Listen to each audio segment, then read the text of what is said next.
Muy buenas a todos y a todas gracias por acompañarnos en esta tarde o mañana de domingo junto a Argefilo en este interesante Filocafé de hoy. Me presento, esta que os está hablando, que aunque algunos ya me conocéis, pero para los que no, soy Esther Guirao, humanista y editora de la página Argefilo, que junto a Miguel Ángel Mozún eh, hemos creado este proyecto abierto, respetuoso y solidario sobre aquello que nos hace ser más humanos, el pensamiento crítico y racional, de la mejor manera, dejándonos llevar por el viento del logos. En el Filocafé de hoy nos acompaña el Instituto Peruano de Inteligencia Artificial y Ciudadanía Digital, junto al equipo de Arte e Inteligencia Artificial, una organización dedicada a promover la investigación y divulgación en los campos de la inteligencia artificial y la ciudadanía digital en Perú, cuyo objetivo principal es fomentar el uso responsable y ético de la inteligencia artificial, así como educar a la población sobre sus implicaciones en la sociedad moderna. El instituto, bueno, he dicho Perú, pero trabaja también de diferentes posturas multidisciplinares en diferentes lugares de Latinoamérica, ¿no? Tienen en México, en Ecuador, ¿no? Y llevan a cabo una serie de conferencias a nivel internacional. Bien, muchas gracias a todos los miembros que nos acompañan en este Filocafé de hoy, humanos y máquinas. Y una breve introducción que he preparado para este Filocafé. La emergencia de la inteligencia artificial está transformando profundamente el mundo del arte y la educación, generando nuevas oportunidades y desafíos. La interacción entre humanos y máquinas redefine la creatividad, el aprendizaje y la producción cultural. Esto hace que nos replanteemos el papel de la inteligencia artificial en procesos tradicionalmente humanos, como puede ser como puede ser el hecho de hacer poesía, pintar un cuadro o hacer una canción. ¿Cómo cambia nuestra percepción del arte cuando sabemos que lo ha creado una máquina? ¿Deja de ser arte si no proviene de una experiencia humana? Además, en el ámbito de la educación, la inteligencia artificial ofrece oportunidades para personalizar el aprendizaje, adaptando contenidos y metodologías a las necesidades de cada estudiante. ¿Qué papel le queda al docente más allá de transmitir un conocimiento? ¿Podría la figura del maestro perder relevancia o, por el contrario, volverse más esencial que nunca? ¿Podría la inteligencia artificial estandarizar la creatividad y el aprendizaje llevándonos a una cultura digital homogénea? ¿O abrirá caminos hacia formas de expresión y conocimiento que antes eran inimaginables? Estas ideas quedaron abiertas en un anterior Filocafé que se llevó a cabo hace ya un tiempo, un año más o menos, y de él surgieron unas cuestiones que no fueron dialogadas en profundidad y que hoy sacamos de nuevo a la palestra. Como no me quiero extender más en esta introducción, le cedo la palabra a Daniel Malpartida, cofundador del Instituto Peruano de Inteligencia Artificial y Ciudadanía Digital. Y bueno, perdón, os recuerdo que para intervenir tenéis que pulsar el botón de levantar la mano. Eh, muchas gracias y dejémonos llevar por el viento de logos. Daniel, todo tuyo. Bueno, Daniel o cualquier otro miembro del instituto que nos acompaña hoy. Muchas gracias. Voy a ceder la palabra al doctor Alberto Martín Zaira Rojas, miembro del directorio del instituto. Por favor, Alberto. Muchísimas gracias, Daniel. Bienvenidos a todos. Un honor estar con ustedes. Eh, Como dijo en un inicio Daniel, la brecha de la comunicación actualmente es casi nula, pero la brecha de la humanización se hace cada vez más ancha y es más distante y difícil de cerrar. Posiblemente dentro de estas exposiciones y participación de ustedes, pienso que el aporte puede ser necesario para la humanidad. Y necesitamos justamente esta articulación de la IA y la humanidad que tenga fines de bien, para todos nosotros. Posiblemente aquí estemos muy contentos, pero muchas personas necesitan mucho más de nosotros. Y eso es lo que nuestra institución en Perú y a nivel Sudamérica y mundial busca en estos casos. Yo agradezco mucho su participación. Felicitaciones a todos ustedes por esta reunión y que tengamos mucho éxito en el transcurso de esta. Muchas gracias, Alberto. No sé si alguien quiere añadir algo, comentar algo. Es Por favor, necesario. por favor, Sí, cedo la palabra al doctor Jesús Fernández. Maestro, por favor. Gracias, mi estimado. Un gusto estar aquí, Esther, a todos los que están aquí presentes. Bueno, voy a ser bien sincero, desconozco un poco la dinámica bajo la cual se hayan llevado a cabo participaciones en este espacio. Me parece muy interesante la reflexión y sobre todo porque no es solo una reflexión multidisciplinar, sino también multiespacio, ¿no? Como lo comentabas hace un rato. Y creo que en este sentido, pues toca justo temas que son bien interesantes. Yo ayer tenía un debate, por decirlo así, con mi esposa, que también está en el medio académico, sobre un poco un tema que me ha como causado un poquito de escozor estos últimos tiempos. Hace poco, bueno, pongo un contexto, estoy con un segundo proyecto que tiene que ver con inteligencia artificial y hace poco sacamos también un número de una revista con un colega argentino, Hernán Palermo, en una revista de la facultad. Los que están aquí, algunos compartimos espacio de trabajo, entonces la conocen bien. Aquí hay un autor, de hecho, de uno de los artículos, un coautor. Y preguntábamos con mi esposa hace unos días también el tema de la condición de la idea de la inteligencia, ¿no? Esta idea de la inteligencia, ¿qué es lo que lo caracteriza? Y yo me preguntaba, porque de pronto sabemos, pues vaya, sabemos los matices que cobra, sabemos las condiciones que son necesarias para que se lleve a cabo, pero propiamente la inteligencia en un sentido fundamental es algo que no hemos descubierto. Ahí está, digamos, ligado a esta condición también de la conciencia, ¿no? El alma. Me refiero al ligado en cuanto a que nos cuesta mucho trabajo pensar los paradigmas fundamentales que sostienen la idea de la inteligencia. Y bueno, hablar de inteligencia artificial en este sentido también se vuelve pues complicado, ¿no? De mediar.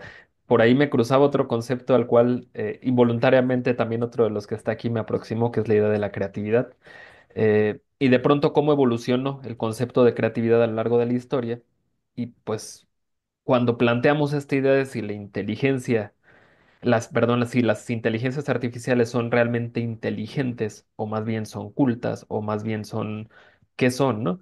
Eh, Porque, bueno, aprender no es un rasgo que sea único de la especie humana, en realidad en todo el reino animal y incluso en los reinos microscópicos, pues se da esta condición del aprendizaje, ¿no? Y a veces nos creemos como como si fuera exclusivo de nosotros, ¿no? La idea del aprendizaje.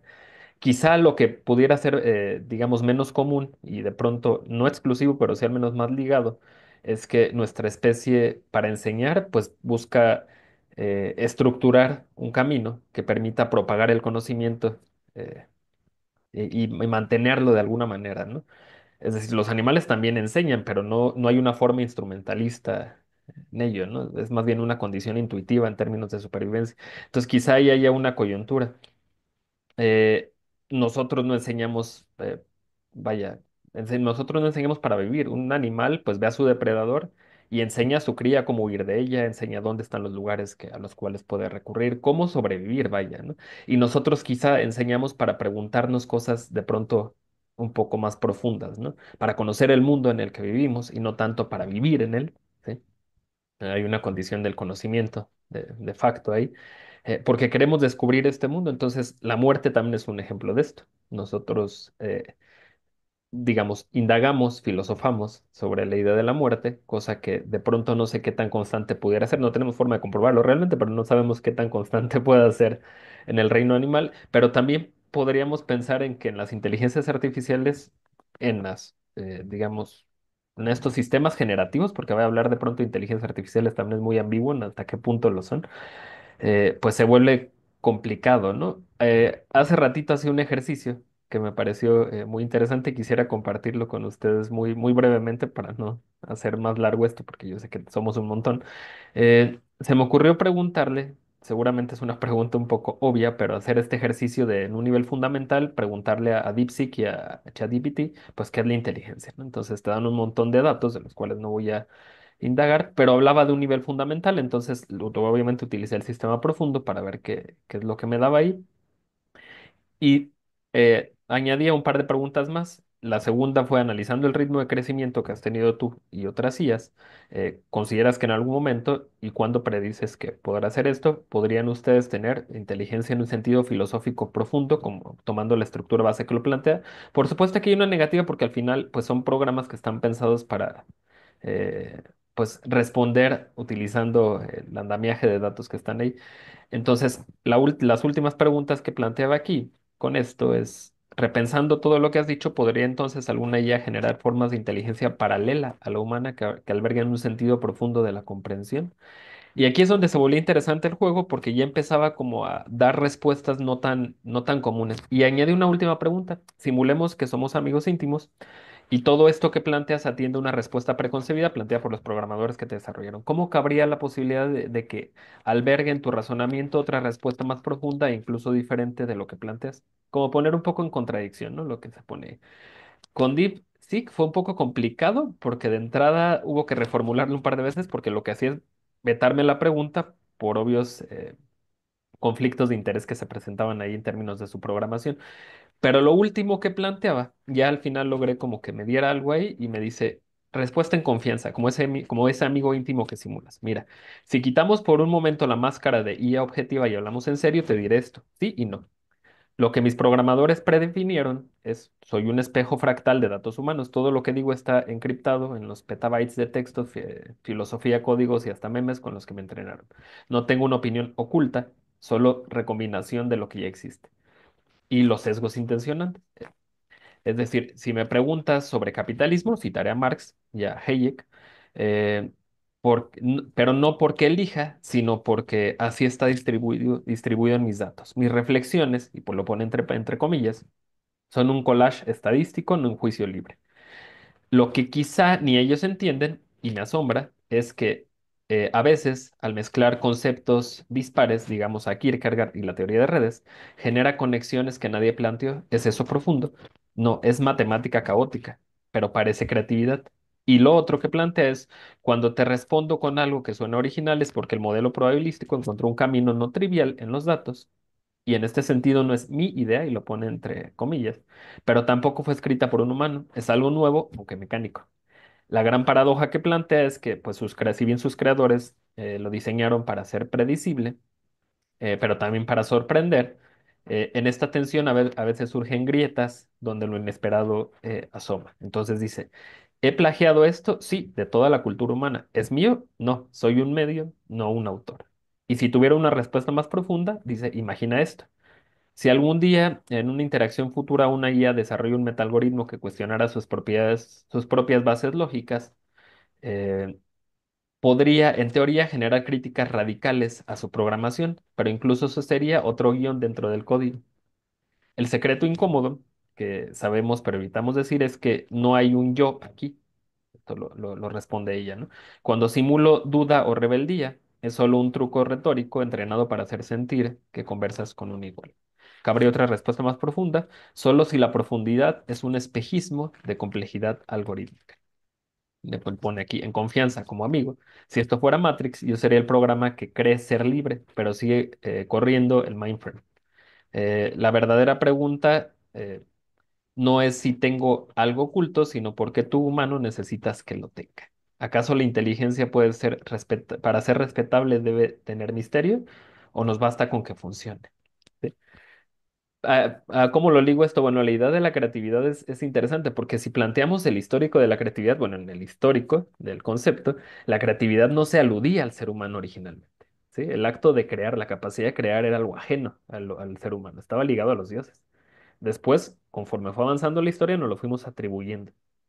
Entonces, en un sentido estricto, cómo podríamos percibir esta idea de la inteligencia y cómo podríamos percibir esta idea de la creatividad. E incluso esto lo podemos llevar también al campo de la enseñanza. Y ya con esto cierro, porque insisto, ya me estoy alargando además y es muy fácil seguirse aquí hablando.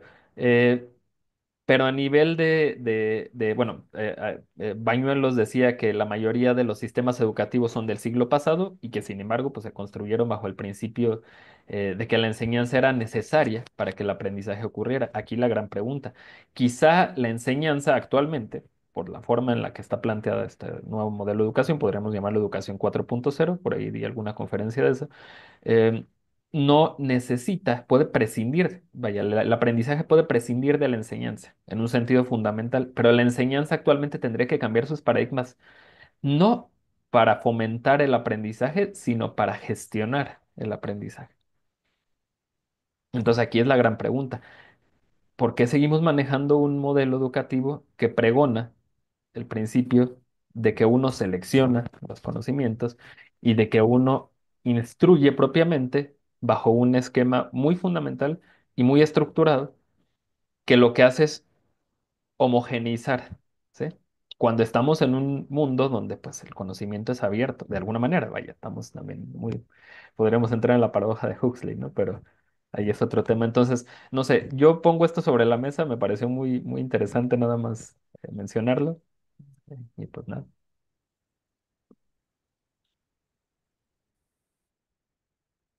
Muchas gracias, Jesús. Interesante lo que has comentado y ese diálogo que has mantenido con la IA, ¿no? Daniel, no sé si por vuestra parte alguien quiere comentar alguien más, algo más. Ceder la palabra al doctor Enrique Rodríguez, por favor.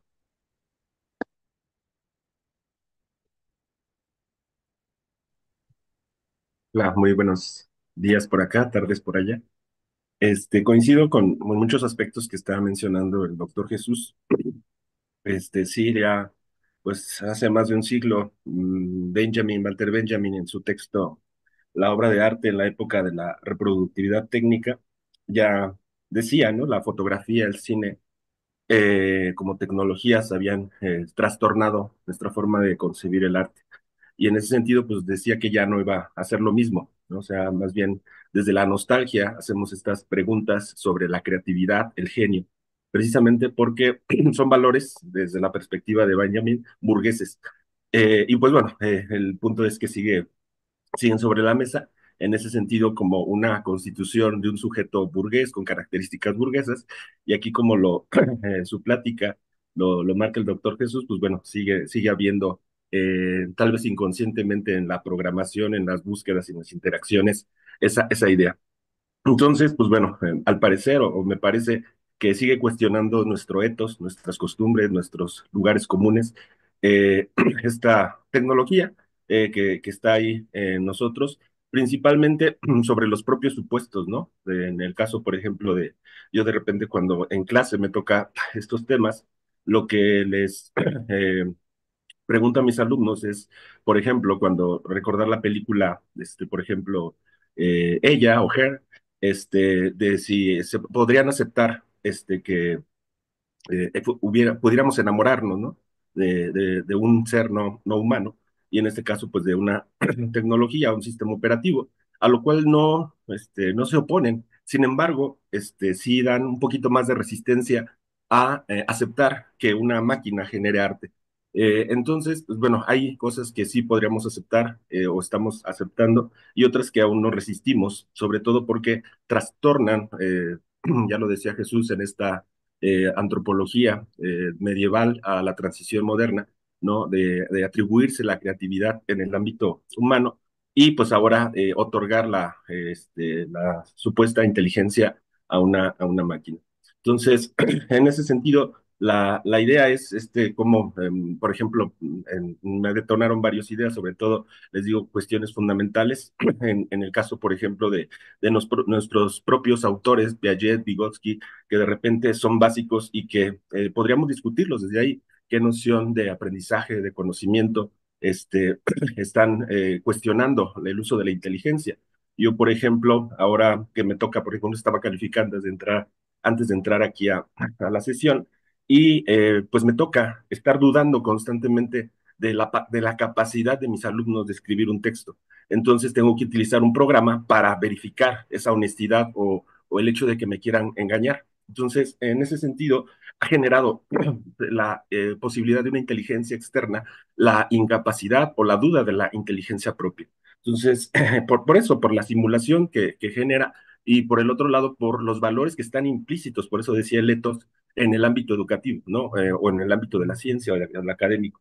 Y entonces, pues hay que cuestionar algunas sobre los fundamentos, ¿no? De nuestras propias teorías antropológicas, epistémicas, educativas, ¿no? O sea, el hecho es que podamos encargarle a una inteligencia que eduque o a través de una pantalla educar a nuestros hijos, a nuestros estudiantes, y pues el hecho hacia dónde nos dirige a nosotros que estamos en eso y nos ganamos el pan ahí, pues a dónde nos lleva, que es, yo sí ofrecería resistencia, obviamente, si me van a quitar el pan o la manera en que me gano el pan, obviamente yo voy a resistir. Sin embargo, pues no, si lo pueden hacer o lo logran hacer, pues está por verse o justificarse.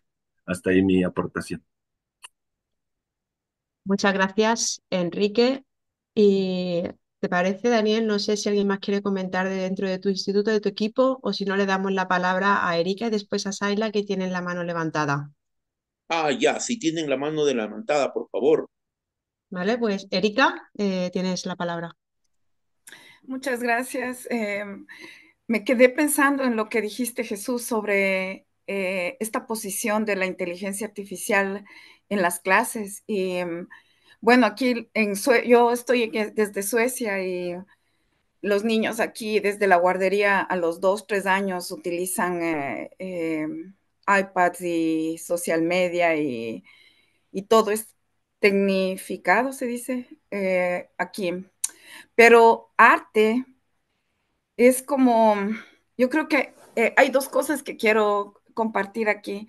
La experiencia como profesora de lengua materna y filosofía latinoamericana, en donde yo utilizo mucho la tecnología, porque entrar al Museo del Prado, por ejemplo, a través de la AI es una cosa alucinante. Entrar, por ejemplo, a la Catedral de la Sagrada Familia y ver desde, o sea, desde un viaje en tercera dimensión a Gaudí y ver cómo hace su arte, eso es impresionante. Pero ahora llevar eso hacia la creatividad de los niños, eso no puede hacer la inteligencia artificial. Y por más que se hagan los programas más increíbles ahí, no puedes producir lo mismo que hace Velázquez o el Greco. Entonces, siempre con los niños hablamos de qué es la creatividad al inicio de una reunión de discusión, o siempre partimos de qué es lo que yo siento sobre las cosas, y eso solo me da una visión humana.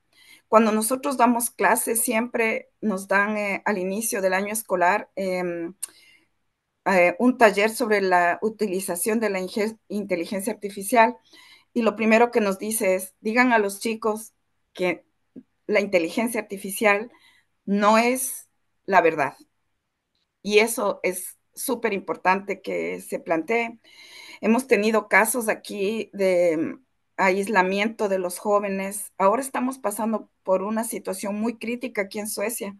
Se plantea el volver a los libros, cerrar las computadoras, dejar los iPads en periodos y especialmente quitar los iPads en los primeros años de enseñanza, porque los niños dejan de leer. Y la linda sistematización que se tiene aquí en las escuelas, donde el niño llega y tiene su libro preferido sobre su mesa de la escuela, eso se ha perdido. Entonces, nuevamente este año escolar se vuelve a retomar los libros y se dice, o sea, tenemos que utilizar la tecnología como una herramienta, pero no puede reemplazar al maestro, porque el maestro es sensación, es la parte física es súper importante en la educación, y la educación es arte. Sin arte no podemos crear clases, no podemos establecer este vínculo que es la pedagogía. La pedagogía y el aprendizaje es un vínculo físico, un vínculo afectivo. Eso quería compartir. Muchas gracias, Jesús y todos, con las cosas que han dicho, me han dado muchas herramientas ahora para seguir investigando sobre esto. Muchas gracias, Erika. Bebe un poquito de agua, tienes la voz fastidiada. Sí, mucha tos. Sí. Y le doy la palabra a Saila. Saila, tienes la palabra. Hola, ¿qué tal? Buenos días desde Querétaro. Bien, yo no puedo evitar pensar en semiótica cuando escucho inteligencia artificial, creatividad, educación y cuando escucho a Jesús y a mis demás colegas, si me permiten llamarlos colegas, me parece que de pronto estamos o tenemos que buscar de nuevo resignificar estos referentes. Eh, ¿Qué es aprender en realidad? Pareciera que estamos como tratando de competir con la máquina y la verdad es que nunca le vamos a ganar en términos de memoria, nunca le vamos a ganar en términos de datos, en términos de cruzar a lo mejor registros. Entonces, creo que tendríamos que enseñar, justo como Jesús estaba planteando, creo que tendríamos que enseñar o que crear experiencias que vayan más allá de la memorización, ¿no? Que vayan más allá del recordar, que vayan más allá de estas habilidades básicas de las que hablaba Bloom y que sí reten al estudiante a hacer lo que la IA no puede hacer. Entonces, ¿qué no puede hacer la IA? Bueno, la IA tiene un sesgo de opinión y eso lo sabemos todos, porque cuando usamos el buscador de Google, nos aparecen primero unas opciones antes que otras, y eso se refiere justo por un sesgo. Entonces, eso por un lado. Y por otro lado, pues desde la perspectiva psicológica y computacional, ya lo decía Margaret Boden, ¿no? Necesitamos entender que la creatividad no solo está en la combinación de ideas, ¿no? Implica también exploración y eso implica transformación. Esa transformación no se podría dar en una IA, esa transformación se da en el humano. La IA no siente. La IA puede crear cosas a partir de datos que se le han dado, pero no, ella no siente lo que está creando. Y creo que quienes sentimos lo que crea la IA somos nosotros. La IA no. Entonces, tendríamos que empezar a despersonalizar porque nos estamos apropiando de ella de manera muy personal y creo que sí tendríamos que empezar a despersonalizarla ya, ¿no? Dejar de llamarle Alexa a una pelotita que te dice que te busca datos, porque en cuanto le ponemos ciertos nombres, lo apropiamos. Entonces, ahí ya hay una mezcla para la creación. Creo también que la ciencia de la lingüística y de la filosofía debería de ser repensada en conocimientos que difieren de esta forma en el que el humano razona y utiliza el lenguaje. Tendríamos que advertir que la IA utiliza el lenguaje de una forma muy diferente. Si recordamos un poco, al inicio, cuando se empezaron a generar estos traductores, traducían totalmente mal porque no había un contexto, ¿no? Era solamente como tal cual, lo que venía en el diccionario, no estaba contextualizado. Esto ya ha ido un poco mejorando, pero el arte todavía queda ahí, no hay un contexto. Si yo le pido a la IA que me haga determinado que me dibuje por ejemplo, un gato con hambre, pues a lo mejor me va a dibujar un gato con hambre a lo que la gente le ha dicho que es el gato con hambre, quienes lo han buscado, pero seguramente no va a responder a lo que es un gato con hambre específicamente para alguien de rancho, para alguien de ciudad. Es decir, la IA por sí sola no tiene contexto, el contexto se lo damos nosotros. Entonces, bueno, esa es una cuestión que como educadores tendríamos que estar pensando, ¿no? ¿Bajo qué contextos estamos enseñando? Y bueno, sí, le permite a los artistas crear proyectos interactivos que cambian, digamos, en forma, digamos, lo construyen en forma real. Y ahí se pierde mucho del arte. Entonces, creo que tendríamos que resignificar lo que es el arte, a lo mejor lo que es el artesano, lo que es el educador y lo que es un académico, porque pues sí, ciertamente todos nacimos listos para aprender, todos. No hay magia en eso. Naces y estás listo para aprender. Entonces, la forma en la que aprendes, eso sí es lo que te puede cambiar la perspectiva, ¿no? todos estos trabajos automatizados, pues obviamente serán sustituidos, y si tú eres un profesor automatizado, posiblemente seas sustituido, ¿no? Si eres un profesor que trata de buscar otras vertientes, que trata justo de crear de manera específica para los estudiantes, tal vez le cueste más a la tecnología suplantarte, pero pues es lo que quiero compartir. Muchas gracias, Saila. Muy interesante todo lo que has comentado. Y le cedo la palabra a Alberto. Muchísimas gracias. Felicitaciones a los amigos y colegas. Me parece que todos son humanistas.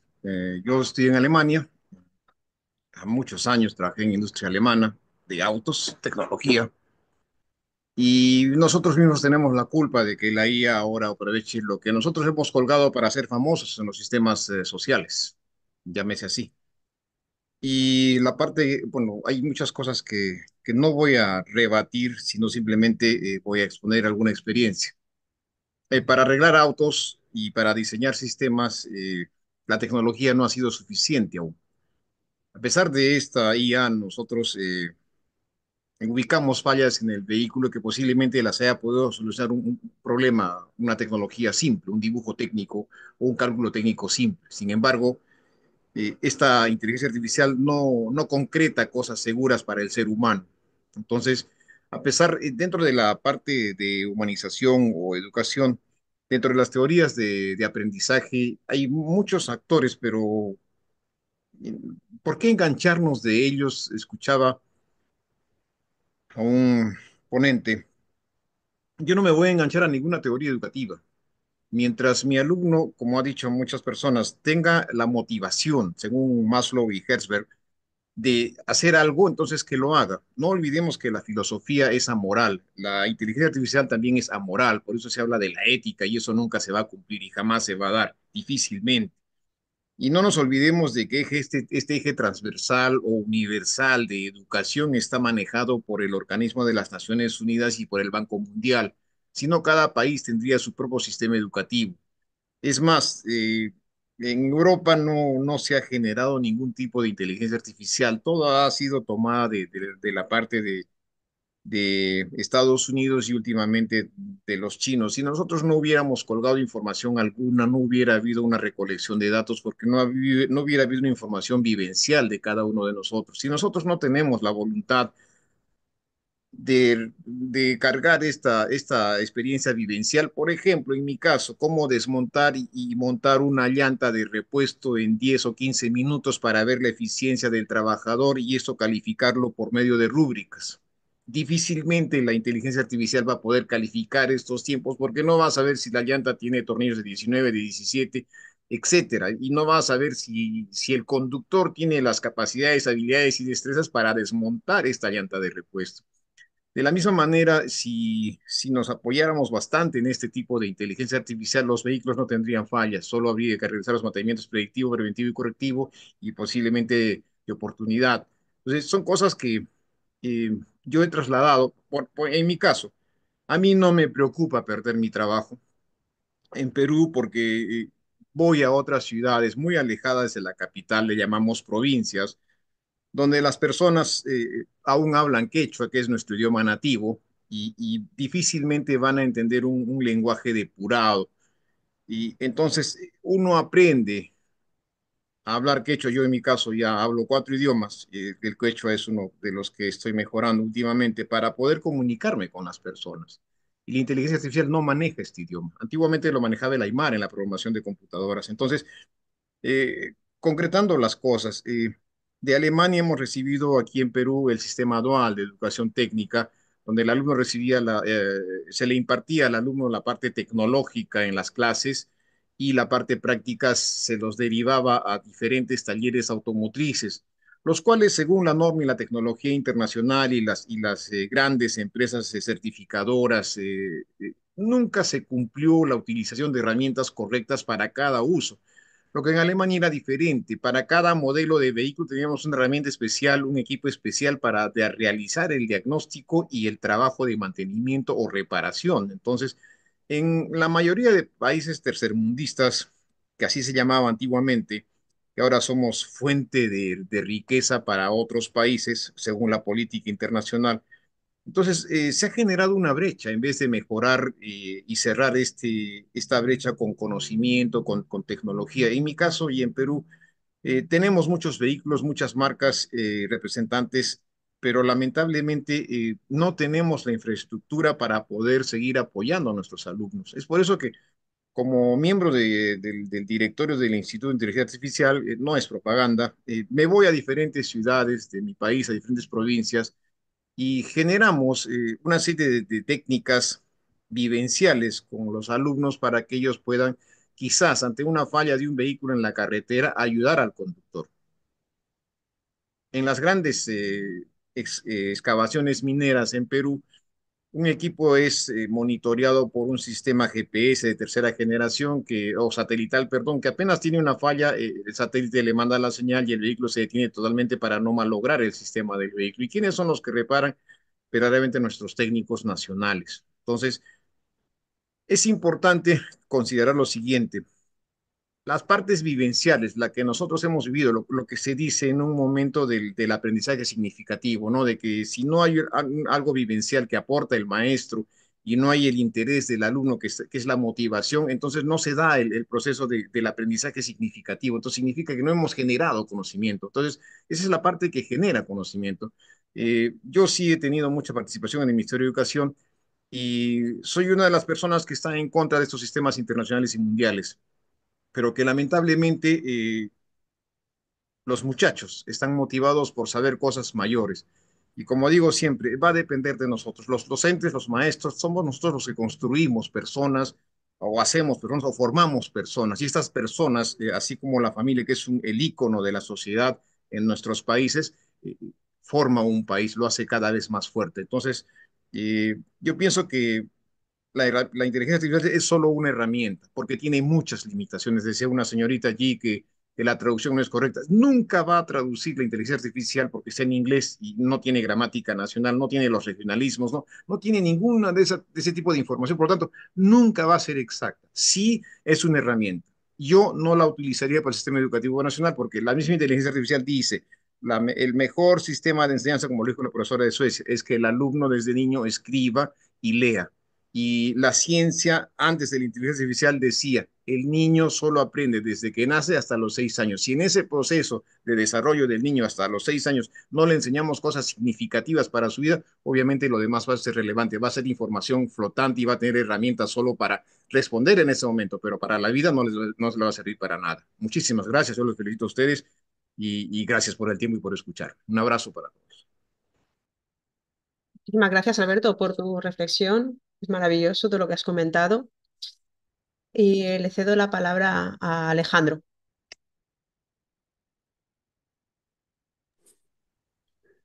Hola, buenas tardes. Buenas tardes a todos y gracias.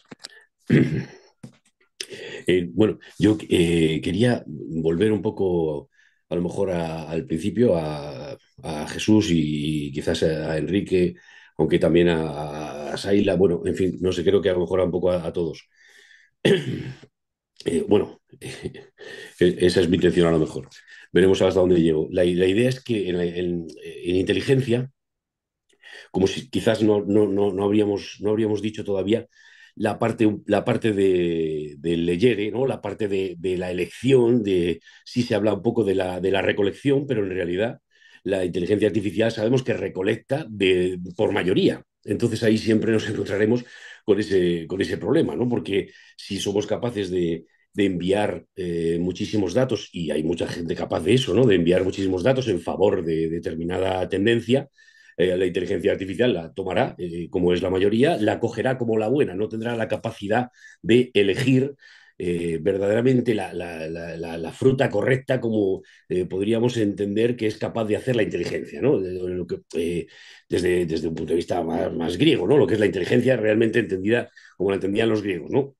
Esa capacidad de recolectar lo que merece la pena y no aquello que se va repitiendo. Y por eso es uno de los peligros, quizás sea ese en la inteligencia artificial, la capacidad de lo que decía Jesús al principio un poco, que es la inteligencia. Ni sabe responderlo, ni se puede responder porque ya nos cuesta un trabajo tremendo a todos responder qué es exactamente la inteligencia, porque incluso yo mismo ahora mismo, yo ahora mismo digo, no, pero es que es esta capacidad también de elegir, hombre, ¿y que elegir qué? ¿Dentro de qué? Y quién es el que elige al final? ¿Quién es el que tiene esa capacidad? ¿No? Aunque podemos de una manera, de una manera más laxa decir, oye, si está claro, cuando vemos determinadas cosas, el que es capaz de elegir la que merece la pena es más inteligente que otro que no sabe cuál elegir, ¿no? Y entonces, esa parte un poco quería señalarla justamente y relacionarla con lo que decía creo, Enrique, de que ciertos alumnos admitían poder enamorarse de una máquina, pero no que la máquina pudiera crear, lo cual era como, eso sí que me reventaba la cabeza, ¿no? Porque justamente era al revés, ¿no? Es decir, que mayor arte que enamorar no sé si existe, si existe un mayor arte que enamorar, pues me lo tienen que explicar y tendríamos que debatir y hacer otro programa, porque no creo que exista mayor arte que el de enamorar, ¿no? Si una máquina es capaz de enamorar, entonces es capaz de hacer arte, ya se acabó. Hemos perdido o hemos ganado porque hemos sido capaces de crear a esa máquina, ¿no? Sí, porque dependiendo mucho de lo que cada uno entienda, que es lo máximo que puede llegar a hacer el arte, ¿no? Y justamente ahí vuelve la capacidad de elegir bien, porque también Erika decía, en fin, en las aulas, Alberto ahora mismo lo comentaba, cuando estás en un aula tú tienes que ser capaz, es decir, de mezclar la experiencia con lo que sabemos teóricamente, si no, es absurdo y tienes que ser capaz de elegir en cada momento, según los alumnos que tienes enfrente, qué es lo que realmente puedes en ese momento contarles hasta dónde puedes llegar en la parte teórica. Por supuesto, en esto es un poco idílico, ¿no? Pero pues, hasta dónde puedes llegar en la parte teórica cuando tienes que lanzarles directamente a que toquen las cosas y a que sean capaces de experimentar y de poner tu experiencia entonces en la palestra para que de verdad les llegue algo de lo que les estás diciendo, ¿no? Y bueno, fundamentalmente quería eso, ¿no? Quería decir cómo la inteligencia puede, al final, de resultar ser inteligente porque es capaz de coger muchísimos datos y en muchos casos seguramente acertará, porque si no sé, no me recuerdo ahora quién, pero decía como que no es la verdad. Bueno, puede ser la verdad también. O sea, en algunos momentos puede acertar. ¿Por qué no? También puede coincidir con que acierte o con que diga la verdad. Es una cuestión de ir cogiendo datos y al final si la mayoría de los datos han sido los que podríamos entender como correctos o los deseables o los mejores desde cierto punto de vista, efectivamente, pues la inteligencia artificial estaría en ese momento en lo correcto y en lo verdadero o en lo que queramos, ¿no? Pero siempre entendiendo que es por una acumulación de datos por lo que ella se va a regir y no por una elección de los mejores entre los que reciba. Bueno, esta era mi aportación, si es que lo es. Gracias. Sí que lo es, muy interesante también, Alejandro, todas las aportaciones. Creo que había sido Erika la que había dicho, ¿no? Que la inteligencia artificial no es la verdad. Gracias, Alejandro, una vez más. Y le doy la palabra a José Luis. Y por aquí comenta Saila en el chat, la máquina necesita ser despersonalizada por nosotros. La máquina no siente. El que siente con la máquina es el ser humano. O sea, perdona, es el humano. Necesitamos reconfigurar nuestro propio lenguaje. Eso es, Saila. Muy bien. Y José Luis, tienes la palabra. Muchísimas gracias. Un saludo a todos los que participan en este panel y muy interesante las reflexiones y los comentarios que nos están compartiendo. Yo lo que quiero compartir es que yo considero que la inteligencia artificial va a ser tan inteligente como sea su usuario, como tan inteligente sea el usuario. ¿Por qué? Porque para poder usar la inteligencia artificial también se necesita que el usuario sea muy creativo. Se está hablando mucho se debate mucho qué tan creativo puede ser la inteligencia artificial. Creo que más bien la creatividad sigue proviniendo del ser humano, sigue proviniendo del usuario, porque hay que ser creativo para usarlo, eh, porque lo que pasa es que en principio las respuestas de la inteligencia artificial todavía nos deslumbra, pero tomando las palabras de Chomsky, nos decía que la inteligencia artificial simplemente es una máquina estadística, ¿sí? Es una máquina que busca respuestas y que construye una respuesta de, de la mejor manera, a diferencia de la mente humana, que lo que hace es crear explicaciones. Y me permito citar a Chomsky a este respecto. Esto fue producto de una entrevista que le hicieron en el 2023, hace apenas 2 años, y dice, el mayor robo de propiedad intelectual jamás registrado desde los colonos europeos que llegaron a las comunidades indias. Cierro comillas. Es lo que dice Chomsky, que no es una inteligencia artificial, sino es un software de plagio. Un poquito dentro de este contexto, efectivamente, si es es una máquina, la inteligencia artificial, que busca respuestas, también hay que saber entonces qué preguntarle, ¿no? Eh, Hay una autora que se llama, hay un autor, Ethan Mollick, que incluso habla del arte de hacer prompt, le llama el prompting, ¿no? Y nos dice que los usuarios más aventajados van a ser los que sepan escribir bien un prompt, porque ya nos puso el ejemplo el doctor Jesús Fernández. Llegar a esta profundidad de respuestas que le dio la inteligencia artificial se debe no tanto a la inteligencia artificial en sí, sino la manera en cómo el doctor fue tan creativo de hacerle preguntas de este tipo que la llevó a este tipo de respuestas. Tal vez quiero pensar que en general algún joven no podría llegar todavía a ese nivel de profundidad o de encontrar esas respuestas, ¿no?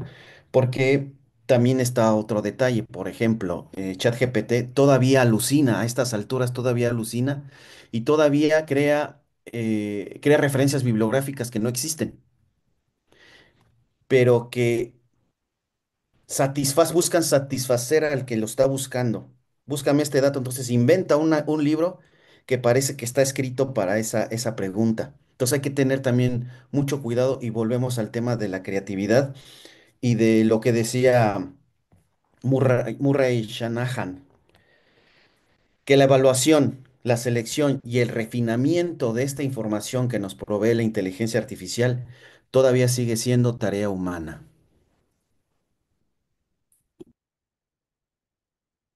Muchas gracias, José Luis. Es interesante cuando nombramos a algún autor y hacemos alguna referencia de la obra, lo podéis escribir por el chat porque posiblemente eh, sea interesante también por si a alguien le interesa el libro y demás, y así lo tenemos también en el chat para poder cogerlo a tiempo. Muchas gracias una vez más, José Luis. Y por aquí comentamos en el chat, María Beatriz comenta, erramos nominando y estamos pagando el precio, en relación a lo que había escrito Saela, imagino. Y Manuela añade, si los humanos no hemos podido ponernos de acuerdo en qué es la verdad en tantos siglos de filosofía, ¿cómo podemos esperar que la inteligencia artificial acierte y enuncie la verdad? Cierto es esto también. Y usuario Miguel Ángel, te doy la palabra. Muchas gracias, Esther. Pues muchas gracias a todos. La verdad que está siendo muy interesante para mí y me está pareciendo muy estimulante, ¿no? Esta conversación que estamos teniendo.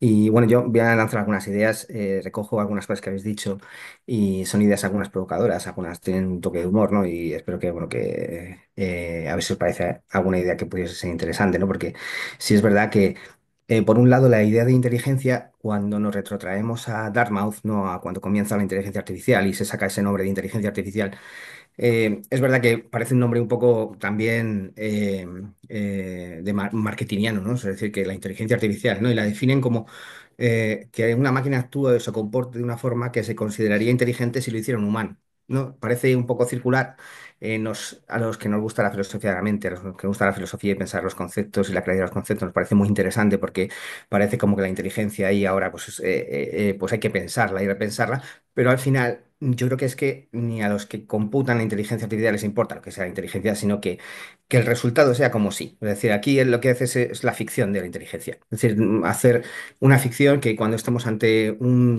sistema, no percibamos, ¿no? Esa idea de Turing, ¿no? De que no percibamos si es una máquina o no, que tengamos una cierta sensación de engaño, esa personalización que decía Sheila, ¿no? O sea, que lo hagamos pensando que hay alguien ahí, una personalización, es decir, que se cumpla el espejismo de que en yo, por ejemplo, ¿no? Cogiendo también a Jesús, es decir, que suceda y con esto sería suficiente. Que tenga cierta autonomía, con lo que introduzco otra idea también curiosa, ¿no? Que es también un poco esta idea claro, si tienes un sistema de computación que es probabilístico, que es un loro estocástico, pero con autonomía, pues te va a dar problemas en la sociedad, o sea, va a generar caos, o sea, va a generar problemas, ¿no?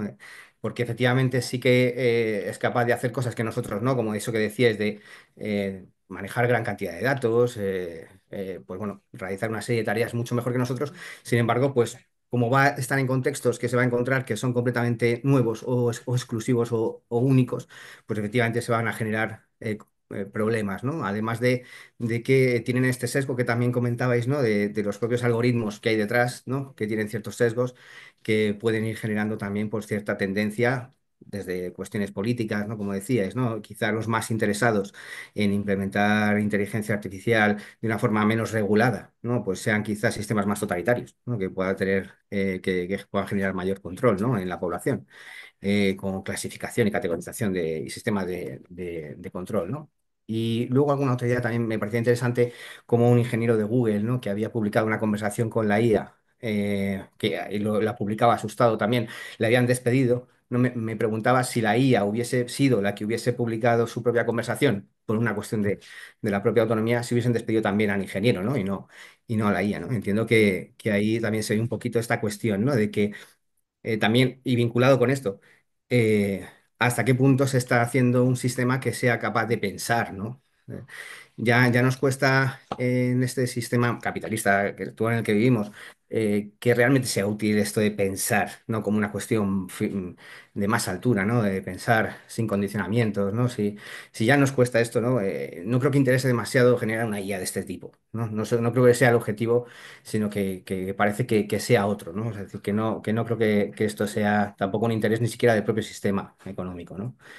Cuando se está generando este tipo de sistemas y que las empresas están adquiriendo. Es decir, no creo que quieran trabajadores que sustituyan a sus trabajadores como con este tipo de autonomía, ¿no? Y grandes intelectos de pensamiento y tal, sino que lo que quieren es que hagan tareas, como decía también Alberto, ¿no? En esas empresas de fabricación de coches, pues sí pueden implementar este tipo de sistemas y que sea más eficiente y que se ahorre dinero y que sea más eficaz o al menos eficiente, ¿no? Más que eficaz, porque eficaz podrían ser las dos cosas, sino más eficiente, pues sería suficiente, ¿no? Y lo que quieren es agilizar y acelerar, ¿no? El capital, ¿no? Entonces yo creo que estamos más en estas máquinas súper inteligentes que lo que quieren es precisamente poder no encontrar la felicidad, no encontrar pues, un mundo mejor, no encontrar, sino bueno, responder a estos problemas, a estas necesidades. Y respecto al arte, ¿no? Que es lo que también un poco esta idea del arte. Se me ocurría también que quizá a lo mejor hay que llamarlo arte artificial y no inteligencia artificial que hace arte, ¿no? Sino simplemente el doble A, ¿no? AA, como un arte artificial, como una especie de arte de segundo orden también. Se me ocurría hasta qué punto ese arte de segundo orden, esa inteligencia artificial que va a crear una obra, en esa creación no deja de tener una gran biblioteca, una especie de paleta de estilos que, de- que tiene en su base de datos y al crear, pues bueno, hace plagio continuo, ¿no? Como una especie de creación de plagio. Sí es verdad que siempre tenemos esto de hasta qué punto el autor que crea ex nihilo, ¿no? Es decir, crea de la nada. Pues hombre, tiene también su bagaje cultural, tiene sus influencias, pero no deja de estar en un contexto, ¿no? Y ahí cogiendo también a José Jiménez, el catedrático de Historia del Arte, perdón, de Estética, de Teoría del Arte, cuando habla de que el arte es imagen del hombre, ¿no? Que de alguna manera está plasmando un contexto, una vivencia, no sé hasta qué punto la inteligencia artificial podría crear ella misma, pues esa imagen de sí misma, ¿no? O una imagen del hombre, ¿no? No sabría hasta qué punto. Y luego también el problema de los derechos de autor, es decir, que ella tampoco no se hace responsable, ¿no? De estos plagios, de estos, la responsabilidad de la IA, pues hasta dónde llega, ¿no? Y eran un poco algunas ideas que lanzaba de lo que he leído, de cosas que he ido, pues bueno, que me han ido surgiendo y quería compartir con vosotros simplemente. Y nada, muchas gracias. Muchas gracias, Miguel Ángel. Voy a hacer aquí mención a una cosa que me llamó el otro día la atención. Compartí por redes sociales, no recuerdo en cuál fue, una pequeña encuesta sobre en el caso de crear relacionado con el cuadro que ganó en un concurso de arte, que había sido el cuadro creado por inteligencia artificial, compartió una encuesta haciendo mención que sobre los derechos de autor o el premio que se lo llevaría la inteligencia artificial, el programador o, o el autor, ¿no? Bueno, pues a la encuesta respondieron cerca de 80 personas y creo que fue, no recuerdo ahora mismo el porcentaje, pero como un 80% consideraba que, claro, debería llevárselo el programador, la persona que había programado esa obra, ¿no? El que había dado esas directrices. Por lo tanto, digo, entonces nos está llevando un premio basado en un plagio. Pero bueno, esto también nos invita un poco a reflexionar en este aspecto en relación a lo que esto último que ha comentado Miguel Ángel. Y le doy la palabra, bueno, por aquí comenta Erika que sí, totalmente de acuerdo, José Luis, también depende de dónde se entra al chat, ¿no? Y la información, la información se localiza según el país y el área en el que te encuentres. Bueno, dicho esto, le doy la palabra a Débora, y después le continúa María Beatriz. Debbie, tienes la palabra. Hola Esther, ¿me escuchas bien? ¿Sí? Sí, sí, sí, te ¿Cómo están escuchamos bien. todos? Sí, sí, se escucha bien. Quiero agradecer a Esther y al directorio del Instituto de Inteligencia Artificial por esta ponencia tan vigente, tan interesante, y que coincide, digamos, con una publicación que hizo una alumna que va a entrar a estudiar arte, y luego voy a leer lo que escribió, que es breve. Algunas ideas que ya las han mencionado y que considero relevante. Primero, respecto al fin de la educación.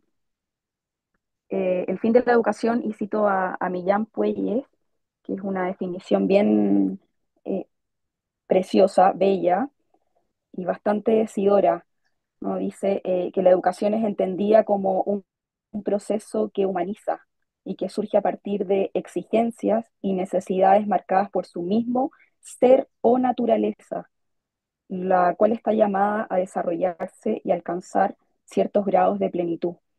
Conceptos importantes, ¿no? El humanizar la inteligencia artificial no lo es, y el ser o naturaleza, ese despliegue. La naturaleza humana no es naturaleza IA. La educación, más bien el profesor, es fundamental y no creo que desaparezca, porque en ese proceso de humanizar es importante, como mencionó una colega, ¿no? El contacto con el otro, la mirada, el transmitir experiencias, el enseñar valores. Y la mejor manera de transmitirlos es que el profesor plasme y encarne esos valores, por tanto son virtudes. Y el alumno admire en el profesor ciertos valores como la bondad, la generosidad, la empatía, la compasión, y que imite al profesor en ese actuar. Y eso jamás lo va a lograr la inteligencia artificial. Hago alusión a la película Her, que la vi con mis estudiantes, causó bastante polémica, por algunas escenas más bien.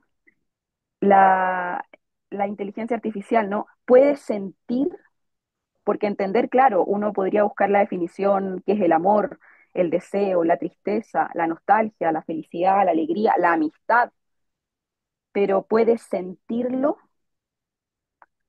expresar con la mirada, ¿no? Esa apertura al alma que la inteligencia artificial en todas sus modalidades no podrá hacerlo jamás. Recuerdo también niños de 10 años que hicieron una comparación entre un robot y el humano, y la característica que destacaron es que el humano se equivoca, el errar es humano. La inteligencia artificial transmite conocimientos que ya están incorporados, sean correctos o no, se aproximen más a la verdad o no, pero esa creatividad que se da en la libertad que tenemos de elegir jamás va a ser posible en la inteligencia artificial. Y en cuanto a la cita de mi alumna, que acabo de preguntarle si podía mencionarla, Juli Guridi, dice, un tema que he pensado mucho: la IA tiene sus beneficios, pero aterra pensar en cómo de a poco va avanzando más. Me refiero al temor del artista, del escritor, del músico. Espero que la gente siga eligiendo el arte que crea el ser humano a base del reflejo de su alma, y no de una tecnología que lo produce en 2 segundos. La manera más fácil y rápida, sin pasión, sin amor. La IA podrá reemplazar el arte, pero el arte no desaparecerá. Si el artista vive por su pasión, independiente de su reconocimiento, será la obra más cara. Alumna de 18 años que va a entrar a estudiar ahora una carrera vinculada al arte. Gracias. Gracias, Débora, por tu intervención, como siempre, magnífica y maravillosa. Y le damos la palabra a María Beatriz. Tienes la palabra. Muchísimas gracias, doctora Esther Girao. Bien, he escuchado muy atenta el comentario de quienes me han antecedido. Saludo el poder estar a través de justamente la tecnología en este espacio, ¿no? Compartiendo este espacio. Había dicho por el chat que hemos cerrado nominando y estamos pagando el precio. Y lo ratifico, ¿no? Lo ratifico teniendo en cuenta las intervenciones de mis colegas. Eh, an- Tenemos una predilección por nominar de manera irreflexiva a veces y hemos pues nominado a esta herramienta inteligencia artificial. Eh, Como bien ha señalado el doctor Jesús Fernández, eh, y coincido plenamente con él, creo que nadie podría disentir en el sentido de que estas respuestas nuevas que generan las diferentes inteligencias artificiales, pues no son más que una consecuencia, digamos, de patrones aprendidos de datos de entrenamiento, ¿no? Es el reflejo exacto de una recombinación, ¿no? Que tiene como consecuencia, pues, el que sea como una especie de espejo fractal. Concuerdo con el doctor Jesús Fernández y creo que todos podemos coincidir con ello. Eh, pero frente a todo esto de la inteligencia artificial, todo em, evolución, porque ha habido un proceso de evolución también del tema de inteligencia artificial, y este auge de la inteligencia artificial, eh, hay una preocupación. Y esa preocupación es la que convoca a académicos, a intelectuales, a profesionales a justamente generar estas conversaciones. ¿Qué nos preocupa? Nos preocupa una posible amenaza, nos preocupa, como bien lo han dicho acá, que las profesiones, las ocupaciones humanas sean reemplazadas por una IA, que el arte sea reemplazado por una IA. Eh, y finalmente, ¿qué podemos hacer para que ello no se genere de esa manera, no suceda? O ceder el paso, ir cediendo pasos a la inteligencia artificial, ¿no? Y nosotros irlos retrocediendo. Los comentarios aquí han sido muy interesantes, pero todo nos lleva a pensar que cuanto más singulares seamos los seres humanos y cuanto más fomentemos la interacción humana, la personalización del aprendizaje, el desarrollo del pensamiento crítico, el promover la creatividad en las distintas áreas y etapas de evolución humana, eh, em, mientras utilicemos métodos de enseñanzas innovadoras, de pronto podemos de alguna manera integrar la tecnología conscientemente, y eso es muy importante. Podemos nosotros hacernos de una herramienta que tiene múltiples ventajas, bondades, pero que debe de primero serse consciente de que es una herramienta, no una inteligencia. Segundo, que advertamos aquí en el panel, nosotros somos una generación vamos a hacer un estimado de personas que tenemos entre 30, 40, 50 años. Nosotros no somos nativos digitales.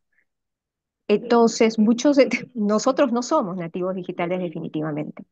Y yo tengo estudiantes que lo son, y todos ustedes tienen estudiantes que lo son.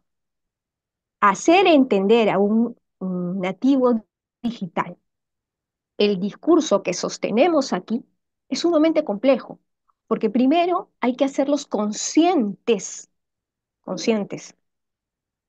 de que hay una manera de hacer determinadas cosas que pueden ser más trabajosas, que pueden generar mayores esfuerzos, pero son gratificantes y en el proceso también se aprende frente a obtener una respuesta automática de una fuente de información.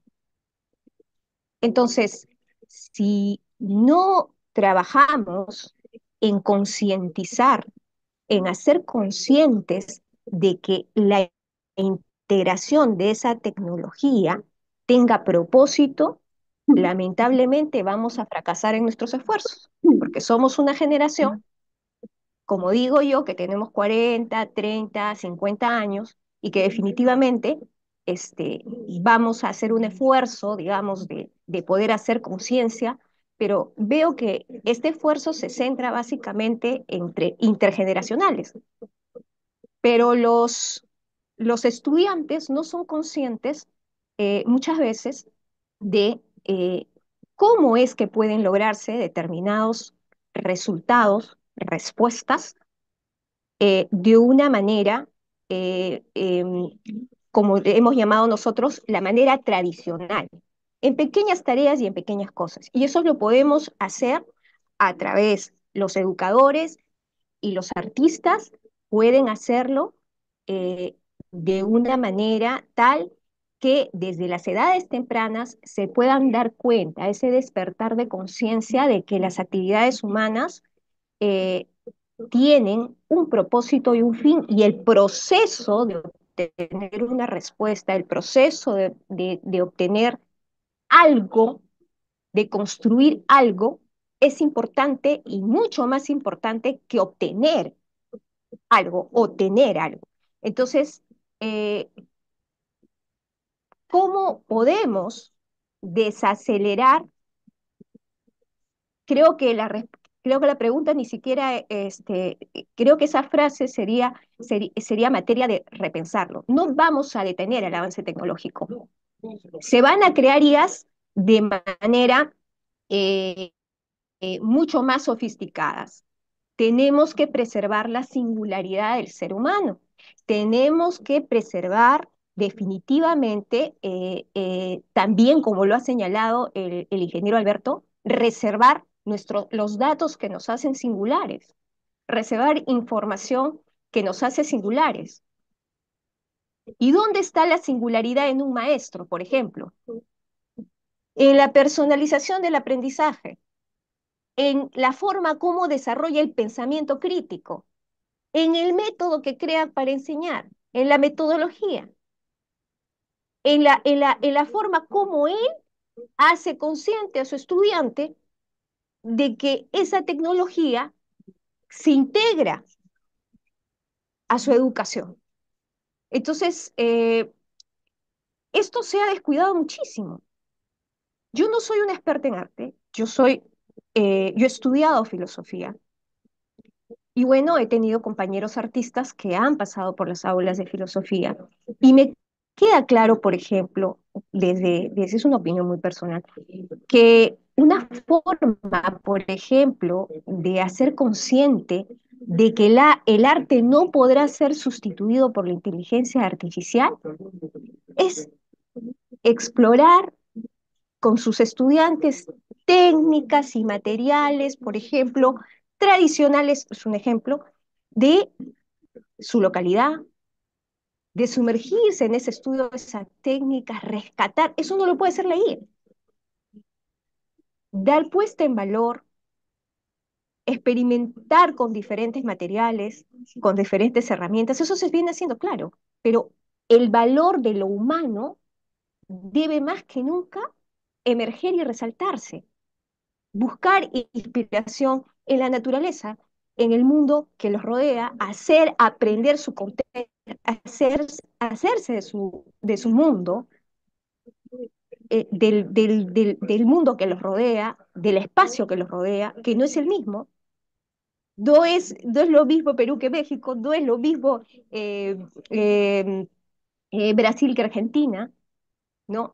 Es conectarse, ¿no? Conectarse con sus emociones, con sus experiencias, utilizar el arte como esa forma de expresar sus emociones, sus pensamientos y sus experiencias personales, que se ha venido haciendo tradicionalmente y que sean conscientes de que esto la IA pues no lo puede realizar, que la IA finalmente es una herramienta que les va a permitir transitar hacia otras experiencias, ¿no? Hacer partícipe también a la comunidad en dar valor a estas expresiones artísticas y reflexionar sobre todo, creo que podría ser esto, ¿no? Sobre el proceso creativo. Yo no soy una experta en arte, pero también pienso que las cuestiones de si el arte que genera, bueno, no voy a llamarlo arte, lo que genera la IA es arte, es una cuestión bastante compleja que realmente no me siento en capacidad de determinarlo eh, eh, con fundamentos, digamos, técnicos. Simplemente lo que yo digo es que las emociones tienen una base biológica y los humanos desarrollamos emociones porque tenemos una unidad biológica y una unidad psicológica. Y eso no lo tiene una IA. Entonces, por una definición simple, es imposible para mí afirmar en este momento que una IA pueda sentir emociones. Es ausente y carente de una base biológica, por Dios. Entonces, es una cuestión bastante evidente. Ahora, cada individuo puede tener una propia opinión al respecto y cada persona puede decir, bueno, sí, para mí sí es arte, perfecto, me parece muy bien. Sobre ese punto, eh, no, eh, no se va a generar un debate en este momento y no pretendo hacerlo, pero lo que es innegable es que la IA ha cambiado rápidamente, digamos, algunas percepciones de lo que es el arte y la creatividad en algunas personas. Entonces, a medida que la tecnología continúe avanzando, digamos que es probable que veamos algunas formas de que sean llamadas malamente arte y que sean evidentemente creadas por IA. Pero debemos ser conscientes entonces que esto es una herramienta que puede servir al artista para crear, porque la emoción radica en el ser humano. En lugar de, de tomar y descartar y enfrascarnos de repente en el tema de si es arte o no es arte, podemos optar por definitivamente utilizar la IA como una herramienta y explorar las posibilidades que ofrece. Como en más de una oportunidad hemos hablado con el doctor Coetzee al respecto, ¿no? Él en el instituto tiene pues una intervención bastante constante en el Instituto Peruano de Inteligencia Artificial y Ciudadanía Digital.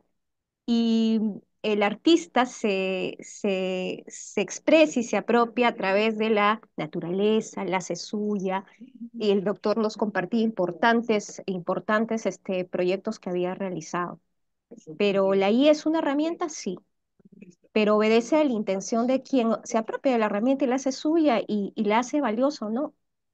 No nominemos de manera errada a lo que no es inteligencia. No creamos que se puede generar de pronto que todo, que el arte puede emanar de la inteligencia artificial. Mi posición personal es que no. La emoción, la sensibilidad tiene base humana, soportada en una base biológica. todas esas cosas no podrían generarse si no tienes un cuerpo, una corporeidad. Entonces, eh, son los comentarios que a mí me generan a partir de todo lo que he escuchado. Y en lo particular, para cerrar esta intervención, eh, genero en mis estudiantes, día a día, al impartir mis clases, estos 6 aspectos que he citado, que es que debemos de darle valor a lo que es eminentemente humano, pero de cada humano, de María, de Beatriz, de Daniel, de Esther, ¿no? De Yasmín. El trabajo del profesor se ha multiplicado, se ha hecho más complejo. Hay que hacer en el aprendizaje un gran esfuerzo para personalizarlo y demostrar a cada uno de nuestros estudiantes lo valioso que es como individuo, como persona y el aporte que tiene cada ser humano para este mundo. Entonces, es un gran trabajo. Y la inteligencia artificial no tiene por qué ser, la mal llamada inteligencia artificial no tiene por qué ser una amenaza si es que quienes lo utilizan conscientemente no solamente son conscientes de eso, sino que también hacen conscientes a los demás. Y nosotros tenemos esa responsabilidad como generación para las generaciones futuras.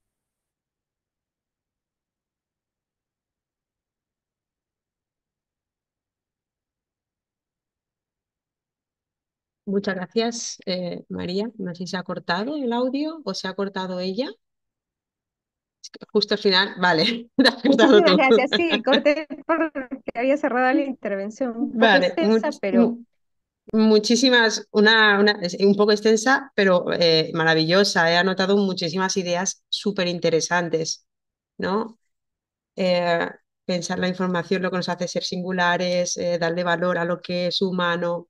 ¿Qué es lo que nos preocupa de la inteligencia artificial? ¿Por qué surgen tantos debates sobre esa preocupación? ¿Qué es lo que nos preocupa realmente, ¿no? O sea, ¿por qué le tenemos? ¿Por qué le tememos? ¿No? ¿Por qué le tememos a la inteligencia artificial? Porque yo le temo. Yo le temo por cómo actúa con el ser humano, a la persona individual, a aquella persona que se cree que la inteligencia artificial no es artificial, sino que es algo real, ¿no? Ahí está el problema y eso es lo que yo temo. Por eso tenemos que educar a los estudiantes, a esta generación digital, a entender que no es real, ¿no? En fin, le doy la palabra a José María, después le va a seguir José Luis y vamos a ir cerrando, ¿vale? Vale, Y José gracias. María Bueno, tiene la palabra, sí. gracias. En primer lugar, felicitarte por el programa y gracias a todos los que han participado. Bueno, la última, María Beatriz, nos ha dado otra conferencia muy amplia también acerca de todo esto. Yo pensaba no intervenir, pero voy a decir alguna cosa. Para empezar, estamos en filosofía. Veo que todo ha sido aquí muy, muy correcto, no ha habido disidencias ni nada de nada, ¿no? A mí me ha llamado la atención, no me acuerdo si se llama José Luis o Miguel Ángel, usuario, que es el que con el que más cerca estoy de lo que se ha dicho, aunque creo que todo el mundo ha aportado cantidad de cosas. Querría decir alguna pincelada nada más, no quiero extenderme. Por ejemplo, yo defiendo que, como dice no sé quién ahora de momento, no voy a citar a nadie, que la educación consiste en que cada persona vaya descubriendo lo mejor que hay en ella. Entonces, cada persona tiene que irlo descubriendo y entonces yo no sé hasta qué punto los profesores somos, ¿cuál es la tarea del profesor? Sería una cosa que habría que debatir aquí. Hay cantidad de cosas que se han dicho, se ha hablado de enseñar en vez de a lo mejor facilitar el aprendizaje. Se ha hablado de motivación y yo a veces pienso que la motivación puede ser manipulación, comer el coco a otros. Creo que el que vayamos de tal. eh, Se ha hablado también de hacer conscientes a los chicos de, yo voy a hacer consciente a alguien de qué, de algo mío, quién soy yo para hacer consciente a nadie.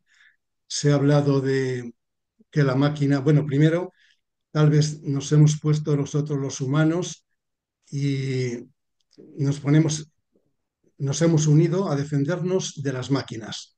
Ya estamos. Pero los humanos, a lo mejor pues tenemos que defendernos de los humanos. Se ha hablado de temor, me preocupa, temo.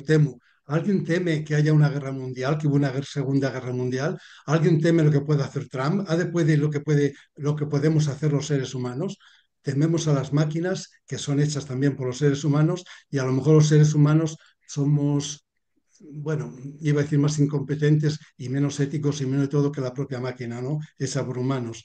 Se ha hablado de que tienen las máquinas, la inteligencia tiene sesgo, tiene plagio y los humanos no.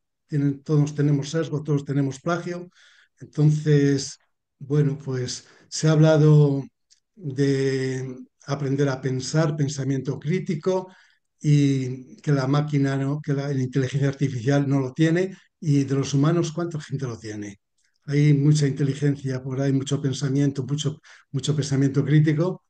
Bueno, quería decir que la labor de la filosofía es un poquito ir cuestionando todo lo que vamos escuchando sin aceptar, sin más, no digo que todo el mundo lo haya aceptado, pero bueno, que no voy a enrollarme más, que quería hacer una llamada de atención. Podría decir muchas más cosas, porque claro, ha sido tan largo que pues, podía haber ido anotando y decir, y sobre esto, sobre lo otro, pero tampoco me voy a extender más. Con esto es suficiente, gracias. Muchas gracias, José María. Y bueno, en el chat había comentado Alberto que posiblemente la inteligencia artificial sea una herramienta de moda, posiblemente temporal. Y por aquí, José Luis, coincido con la mayéutica socrática, el docente como la partera que ayuda a que nazcan las ideas de los alumnos, ¿no? La mayéutica dialéctica, ¿no? Socrática, que eso es lo que hace, en cierto modo, la filosofía para niños. Meto por aquí siempre que puedo, meto algo lo nombro, filosofía para niños, y aquí lo dejo. Muy interesante, una vez más, José María. Has comentado muchos aspectos que yo creo que eso genera otros debates también paralelos, ¿no? El tema de la identidad, el plagio, cuál es la tarea del docente, temas que también han sido tratados en anteriores filocafés también, ¿no? Y bueno, ya le doy la palabra, la última intervención de hoy, a José Luis. José Luis, tienes la Por palabra. favor, después. Sí. Ah, vale, perdona. Y después de José Luis tiene la palabra Daniel para cerrar, si te parece. Cerramos contigo, Daniel. Doctor Daniel, si quiere usted participar, adelante. Le cedo mi lugar. Maestro, usted, maestro, por favor. Bueno, solamente un par de cositas que me surgen de los comentarios de María Beatriz. Como buena filósofa me hizo reflexionar sobre algunos aspectos, sobre todo lo de las emociones. Efectivamente, un sistema que no es corpóreo no puede generar emociones. Sin embargo, lo que sí hace es simular emociones. Tiene una serie de datos que la simulan y nos hacen creer que lo tiene. Y a lo mejor de ahí pudiera surgir este medio. Es como una de las reflexiones. Y otro que no había yo considerado era el factor generacional, cómo las diferentes generaciones, según esta teoría generacional de Strauss-Howe, en la que cada generación tiene ciertas características. Hay una generación llamada la generación X, que si bien no es nativa digital, sí creció con los desarrollos, ¿no? Eh, los que somos, porque me considero de la generación X, lo mismo jugamos en las calles, fuimos los últimos en jugar en las calles, pero los primeros en usar los videojuegos. Y hemos crecido y creo que eso nos da ese entendimiento y ese uso especial de la inteligencia artificial a diferencia de los nativos digitales. Era todo mi comentario. Muchas gracias, José Luis. Y ya, Daniel, tienes la palabra. Lo que no nos debemos olvidar en esa relación del hombre-máquina y el arte, que brillantemente he podido escuchar con la participación de todos, es que al día de hoy el hombre sigue siendo y sigue teniendo ese privilegio de la creatividad, de la originalidad, la autenticidad y por sobre todo la libertad. Me voy a preguntar, ¿qué es el hombre? ¿Cuál es su naturaleza del hombre? Estos hombres que son libres y estos hombres, uno de ellos el día de hoy como yo, que dependo de este celular, dependo de lo que vendría a ser una máquina, de lo que vendría a ser la tecnología y la inteligencia artificial. Oiga, pero cuidado, Somos nosotros los hombres los que vivimos en un mundo de máquinas. Somos nosotros los hombres los que vivimos y creamos mundos artificiales. Mucho cuidado. Pero esa máquina es creación del hombre. Es la máquina la que el hombre inventa, innova, diseña, la que le da usos, desde el hombre Faber hasta el día de hoy. Pero ¿cuál es el peligro? Es esa dependencia, preguntémonos todos los que estamos en estos momentos, de una hora de 24, un día de 24 horas, ¿cuánto tiempo pasamos dependientes de esto que es una máquina, la tecnología y la inteligencia artificial? En esencia, nosotros debemos conservar esas características que señalaba, porque de alguna de otra forma, nosotros mismos nos estamos convirtiendo en esclavos mecánicos, en esclavos artificiales. Y ya nuestro gran maestro Aristóteles nos decía, la esclavitud es natural y necesaria. Y yo me pregunto al día de hoy, ¿hemos entendido bien para qué tenemos la capacidad de crear máquinas? ¿Para qué nosotros realizamos innovaciones tecnológicas al día de hoy mal denominado? ¿Para qué estamos haciendo uso de estas inteligencias artificiales que lo que nos han mostrado al día de hoy son muy buenas para copiar y para plagiar? Pero ¿dónde está la originalidad? ¿Dónde está la autenticidad? Que es una facultad eminentemente entre nosotros los hombres. Lenz nos hace recordar que somos autómatas en 3/4 partes de nuestras acciones.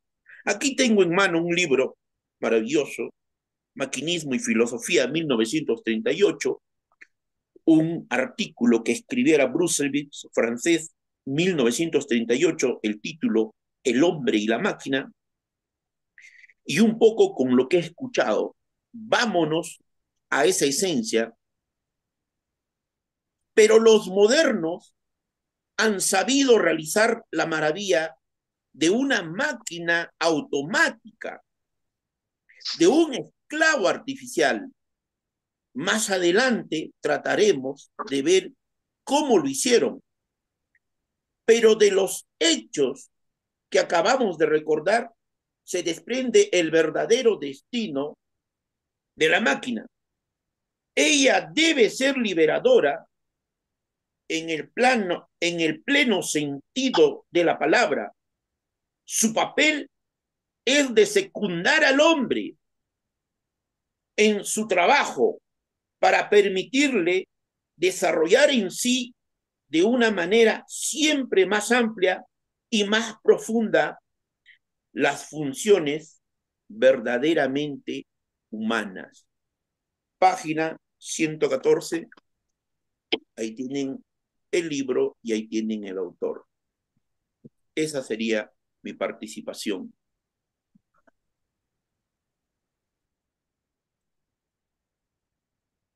Muchas gracias, Daniel, por esta última intervención. Había preparado una especie de conclusión con todo lo que se ha ido comentando, pero yo creo que voy a cerrar directamente con lo que ha comentado Daniel, porque creo que ya queda el mensaje bastante claro, ¿no? En ese sentido, y con esta cita al libro Maquinismo y Filosofía. En fin, vamos a ir cerrando el Filocafé de hoy. Como siempre, se nos quedan ideas abiertas y cosas por decir. Bueno, es posible que alguna vez digamos, toma ya, hemos dejado todas las ideas y comentarios cerrados, ¿no? Ahora a por otra cosa, mariposa, pero no. No es posible, al menos no desde el pensamiento filosófico, ¿no? En fin, no digo nada nuevo ya de lo que nos haya dicho ya en este Filocafé, pero vamos, que la clave está en entender a la inteligencia artificial no como no como un reemplazo, sino como una herramienta para potenciar pues, la creatividad y el aprendizaje, siempre que su desarrollo y su uso se orienten hacia valores humanos, la diversidad cultural y la equidad, ¿no? El futuro del arte y la educación ante esta emergencia de la inteligencia artificial dependerá en última instancia de cómo decidamos integrar lo humano y lo artificial para construir una sociedad más reflexiva, ética y creativa. En fin, ya para cerrar, muchas gracias a los miembros del instituto que nos han acompañado hoy por aceptar esta invitación y acompañar a la comunidad de Argefilo en esta mañana o tarde de domingo. Para mí ha sido todo un placer haber podido estar con vosotros y vosotras este rato, escucharos en directo, poder dialogar y compartir ideas. También gracias, por supuesto, a todos los asistentes, a vuestras aportaciones, no solo por estar, sino también por acompañarnos, ¿no? Por todo lo que habéis comentado, esas sugerencias en la ficha de inscripción, ¿no? Muchos temas dispares que hay para tratar en un futuro. Y, en fin, espero que podamos vernos, escucharnos y dejarnos llevar por el viento del Logos en los próximos cafés o en el próximo club de lectura que tendrá lugar el 9 de marzo, también domingo, a la misma hora, que organizan Miguel Ángel Mozún y Alejandro García con el libro, Alejandro Martínez, perdón, con el libro En el castillo de Barbazul de George Steiner, o en el próximo Filocafé, que será el 23 de marzo, también domingo, que nos acompañará Christian Giambrone de Pensar Liberado en redes sociales para tratar el tema del neoliberalismo. Dicho esto, muchas gracias y sigamos luchando por la filosofía, que es eso que nos mantiene humanos y vivos. Hasta el próximo.